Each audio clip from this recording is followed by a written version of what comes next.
The wildlife in the palace came in two sorts: the feral and the ornamental. The former were here because of their savage nature, the latter because of their winsomeness. Just as leopards did not mix with nightingales, so their keepers did not rub elbows. The trainers of the fiercest animals were a separate bunch. Among the hundreds of slaves amid these walls, they were neither the highest paid nor the best fed, though they remained the most respected. Jahan's accommodation was to be a lean-to made of lumber and baked bricks. There were 9 men inside. A hulk of a red-haired, red-mustached fellow who was in charge of the lions and was called Olive. A cross-eyed Egyptian giraffe trainer by the nickname of Dara. An African crocodile tamer who had scars all over his body and answered to the name of Kato. Chinese twins who took care of monkeys and apes and, as Jahan would soon find out, were addicted to hashish. A bear trainer known as Merka, who, with his broad shoulders and heavy legs, resembled a bit of a bear himself. 2 Circassian ostlers who attended to the thoroughbred horses, and the healer he had met earlier, Taraz the Siberian. They greeted him with an irritated silence, surprised by his youth, exchanging glances, as if they understood something about him that he couldn't grasp. Sangram brought him a bowl of sutlak. "Have some. It tastes of home," he said, and added in a conspiratorial whisper, "Their food is not as good as ours. Better get used to it." Jahan wolfed down his dish while they all watched him with mute curiosity. His hunger was not sated, but nothing else was offered and he didn't ask. He changed into the garments they handed him. A pale shirt with wide sleeves, a fleece vest, a shalwar and, for his feet, soft leather boots. Afterwards he and Sangram took a stroll. The manservant popped a round, waxy substance into his mouth. Little did the boy know that it was a paste made of spices and opium. In a little while Sangram's face softened, his tongue loosened. He told Jahan about Sultan Suleiman's silence code. Although it did not apply as strictly in the first and second courtyards as in the third and fourth, everyone everywhere was expected to be quiet. Talking loudly, laughing or bellowing were forbidden. What about singing? Chota likes to listen to lullabies before he goes to sleep. Singing, Sangram repeated, as if he were explaining something he himself did not quite comprehend. Singing is allowed if done in silence. Having thus approached the garden walls, they stopped. There they found copses of tall firs, like soldiers standing guard, their branches forming a canopy. "Don't go beyond this wall," said Sangram, his voice tight. "Why? Don't question. Obey your elders." Jahan felt a lurch in his belly. His discomfort must have been apparent, for Sangram said, "Your face is all wrong." "What? You're pleased, it shows. You're scared, there it is." He shook his head. "Women can't hide their feelings because they're weak. Lucky for them, they hide behind veils. But a man has to learn to mask his emotions." "What should I do?" asked Jahan. "Hide your face. Seal your heart," said Sangram. "Otherwise it won't be long before they make a hash of both." About an hour later, on his first night in Istanbul, Jahan lay stiff on a coarse pallet, listening to the sounds of the evening. An owl hooted nearby. Dogs barked somewhere in the distance. Inside the shed it was no less noisy, his companions snoring, tossing, talking, farting, grinding their teeth in their sleep. One of them, though he couldn't make out which, spoke in a language he had never heard before, if it was a language at all. His stomach joined the ruckus, rumbling. He reflected on food, particularly spicy meat pasties, but this always brought his mother to his mind, so he stopped. He rolled towards the window, stared up at a chink of sky. It was so unlike the blue yonder he had seen, day in and day out, on the ship. He thought he would never be able to sleep, but his weariness defeated him. He woke up with a start, surfacing from dark, disturbed dreams. Somebody was breathing down his neck, rubbing himself against his haunches. A hand covered his mouth as another hand yanked at his shalwar. Jahan squirmed out of his grasp, but the man, being stronger, pushed him down and pressed him hard. The boy choked, unable to breathe. Only then did the man, realizing he was almost suffocating Jahan, move his hand aside. It was in that moment that Jahan sank his teeth, with all his might, into his assaulter's thumb.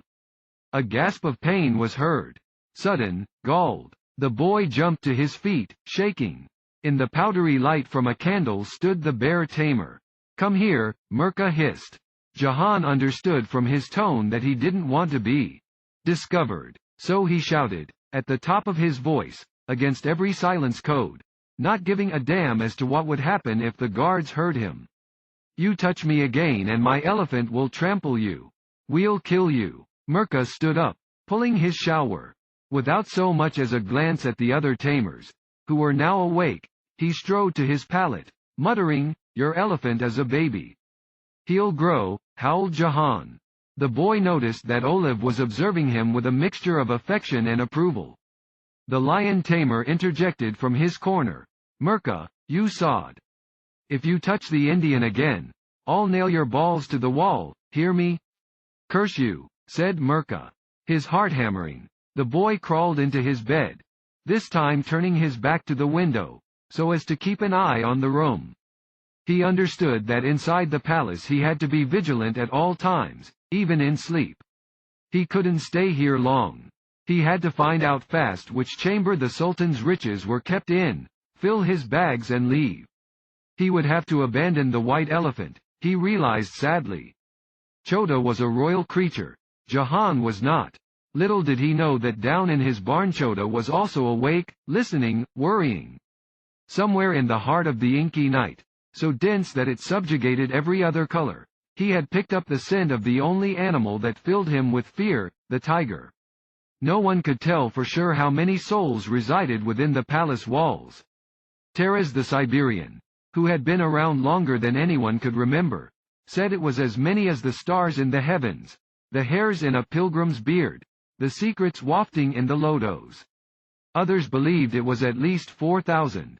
At times Jahan caught himself staring at the gigantic gates separating them from the inner courtyards, wondering what kind of people lived on the other side.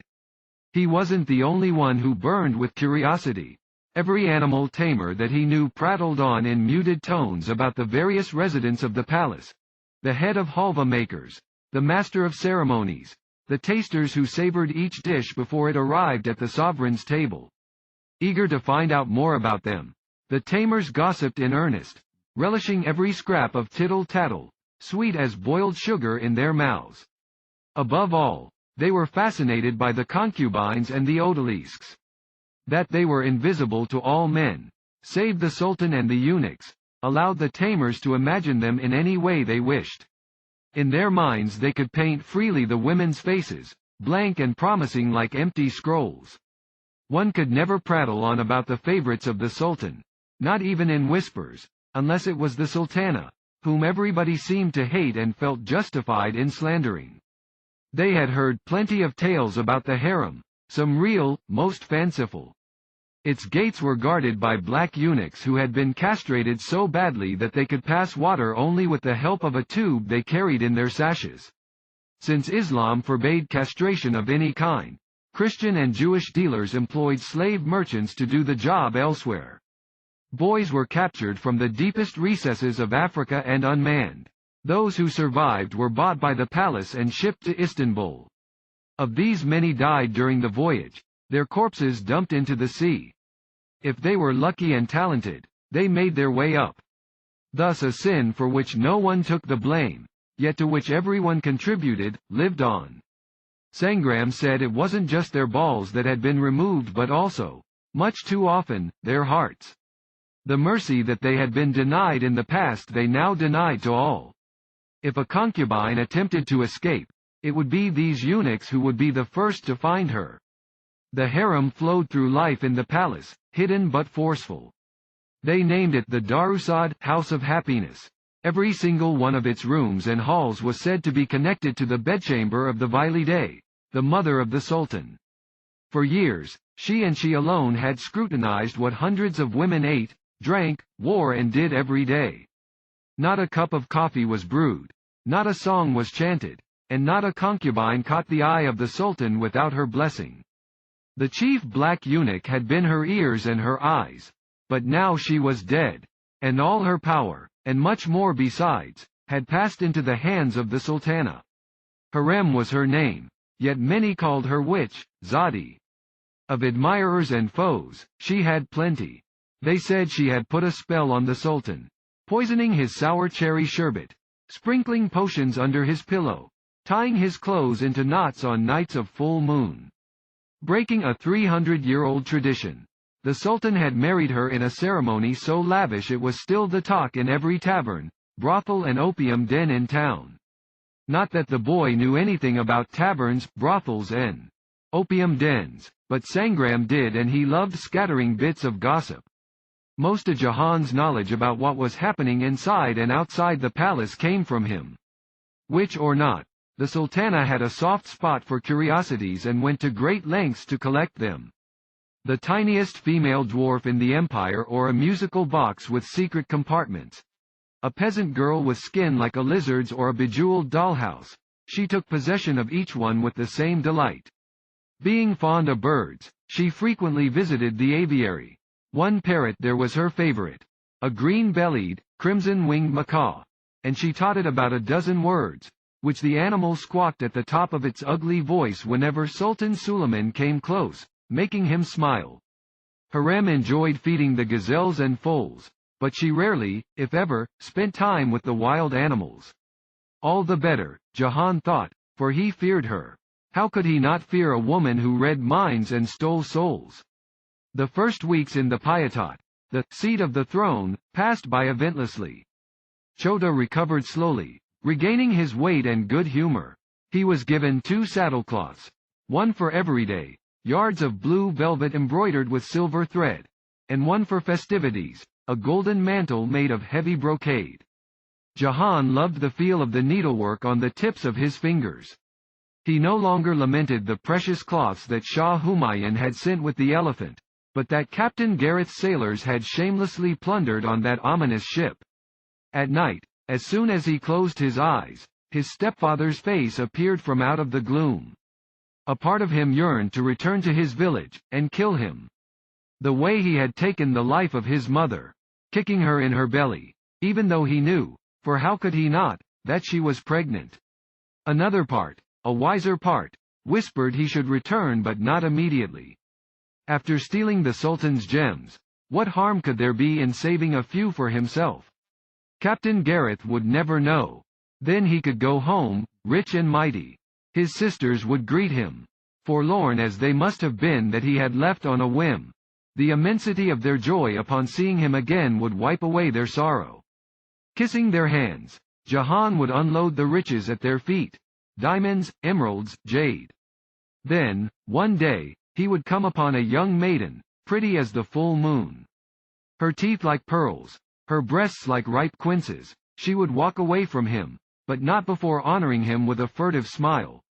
He would save her from a terrible danger, drowning or a gang of robbers or a ferocious animal. This part of his dreams always changed.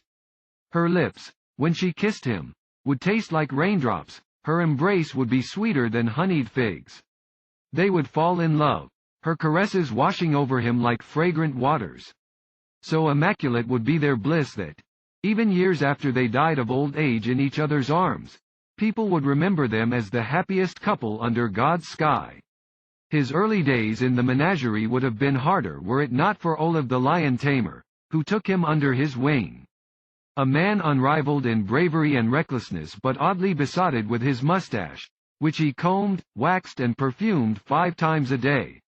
Like Jahan, he had a family waiting for him somewhere, a life he had lost when, at the age of 10, he had been taken by slave traders. His reddish hair, robust build and, especially, his dauntlessness had determined his destiny. Snatched from his family, he was brought to the Ottoman palace, which he was never to leave. Each morning at dawn the tamers washed their faces in a marble fountain that ran so cold their hands turned raw red. Before noon they shared wheat soup and bread. In the evenings they tucked into rice dripping with sheep's tail fat. When darkness fell, they rested their heads on coarse sacks that housed a horde of creeping lice. The nits were everywhere, and fleas. They leapt from animals to humans, from humans to animals. When they bit, which they did often, they left angry marks that swelled into bumps if scratched. Time and again, the tamers examined their animals, the large and the small, scrubbing them with crushed camphor, cardamom and lemongrass. However thoroughly they searched, one flea would always survive. And one flea was all it took. Twice a week the chief white eunuch, who was known to all and sundry as Carnation Camille Aga, dropped in for an inspection. He never scolded, never raised his voice, yet he was one of the most feared men in the palace, his scowl sharper than steel. His skin was so pale that one could see the fine tracery of veins underneath. He had dark circles under his eyes and was said to spend the nights walking the corridors because he could no more sleep than an owl on the hunt. Knowing that the slightest grime was enough to make his hackles rise, the tamers cleaned to no end. They wiped urine off the basins, picked up the feces, rinsed the feeding cups. Jahan was not sure. The animals thought much of this frenzy. Deprived of natural odors, theirs and their mates, they got confused about their territories. None of the tamers had the heart to reveal this to the eunuch. Still, they took good care of their animals. Their lives depended on their well-being. When they thrived, so did they. When they fell from favor, so did they. One day in mid-April a strange thing happened. Jahan was taking Chota back to the barn when he heard a rustle from behind a row of bushes, faint but so close as to give him a start. Pretending not to have noticed anything, he remained alert. Before long, an embroidered silk slipper poked out from under the shrub like a baby snake, unaware of being in the open. Now that Jahan knew it was a girl hiding there, he racked his brains as to who she could be. There were no females among the tamers. The concubines could not get this far, and certainly not unchaperoned. As he did not wish to scare her, he kept his distance, assuming all she wanted was to see the white elephant up close. So he went on with his work and let her spy on them. She kept coming back. He could hear the crack of twigs beneath her feet, the swish of her robe, always on the sly. By the end of the month Jahan had got used to the mysterious snooper. Such was his acceptance and such her stealth that they would never have spoken to one another had it not been for, of all things, a wasp. That morning Jahan was cleaning a lump of soil stuck on Chota's tail when a shriek pierced the air. A girl darted out from behind the hedge, her hair fluttering every which way. Waving her hands, screaming an incomprehensible stream of words, she whisked past them, dashed into the barn and closed the door so harshly it bounced back open. Shoo! Jahan grabbed a large leaf and flapped it at the wasp that was chasing her. Buzzing frantically, the insect circled a few times in frustration and, having tired itself out, steered for the closest rosebush.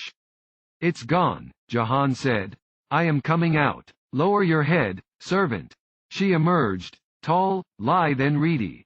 Scrunching up her nose she declared, "May Allah forgive me for saying so, but I don't understand why he would create wasps." She walked towards the elephant, curious to see the animal this close. Jahan glanced furtively in her direction, noticing the tiny freckles on her cheeks, the color of marigold. Her robe of palest green appeared almost white against the sunlight, and her wavy hair peeked from beneath her scarf, which she wore loosely. "Has my venerable father, His Majesty, seen the beast?" she asked. Jahan swallowed, only now realizing with whom he was speaking. He bowed as low as he could. "Your Highness Mirima." The princess nodded nonchalantly, as if her title were of no interest to her. Her eyes of dark amber slid back to Chota. "Would your excellency like to pat the elephant? Would it bite?" Jahan smiled. "I can assure your highness there is only kindness in Chota." With a wary look she approached the beast and touched its crinkled skin. In that moment Jahan had another chance to inspect her. He saw a precious necklace with 7 milky white pearls, each larger than a sparrow's egg. His gaze strayed to her hands. Such delicate hands she had, now raised to her bosom, now nervously clasped. It was this last gesture that got to him. He sensed that, beneath the surface of colors and contrasts, she carried a fretful soul, like his. Otherwise he would never have dared to say what he said next. "Humans are frightened of animals but we are cruel, not they." A crocodile or a lion. None of them are as wild as we are. What a ridiculous thing to say. These are fierce beasts. That's why we keep them in cages. They would gobble us up. Your Serene Highness, ever since I came here I have not heard of an animal attacking anyone unless we starved it to death. If we don't disturb them, they won't disturb us. But humans are not like that. Whether hungry or not, man is prone to evil. Where would you sleep more peacefully? Next to a stranger with a full belly or next to a well-fed lion? She regarded him for a moment. You are a strange boy. How old are you? 12. I'm older than you, she said. I know better. Still bowing, Jahan could not help but smile.